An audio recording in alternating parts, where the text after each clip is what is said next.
Sorotan lainnya, Saudara, Kejaksaan Agung menyerahkan uang rampasan dan denda administratif penyalahgunaan kawasan hutan senilai 6,6 triliun rupiah kepada negara. Penyerahan di Gedung Jampitsus Kejagung siang disaksikan langsung Presiden Prabowo Subianto.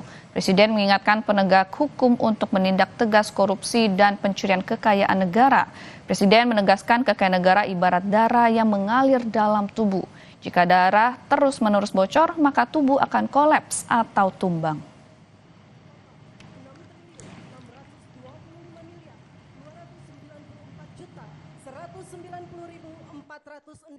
Negara itu ibarat badan manusia. Kekayaan, uang dan segala kekayaan itu ibarat darah. Kalau badan manusia tiap hari bocor sekian cc, di ujungnya badan itu kolaps, mati. Negara sama.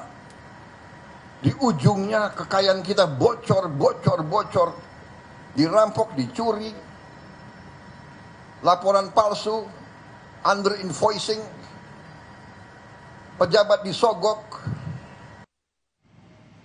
Dalam kesempatan yang sama, Saudara, Presiden Prabowo Subianto menyebut dengan uang sebesar 6,6 triliun rupiah bisa membangun hunian tetap pengungsi sebanyak 100.000 rumah. Hal ini dapat membantu setengah dari kebutuhan hunian rumah pengungsi yang mencapai kurang lebih 200.000 rumah. Sebagai contoh, yang 6 triliun aja di sini, ini kalau kita mau renovasi sekolah, 6.000 sekolah bisa kita perbaiki. Kalau kita mau bikin rumah untuk hunian tetap para pengungsi, 100.000 rumah, 6 triliun, 100.000 rumah hunian tetap.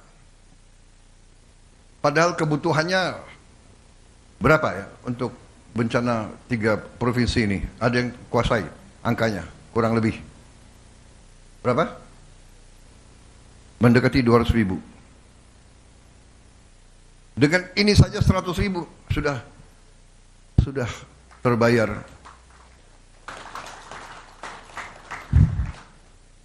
Bayangkan berapa korporasi? 22, ini berapa? 20 perusahaan ini.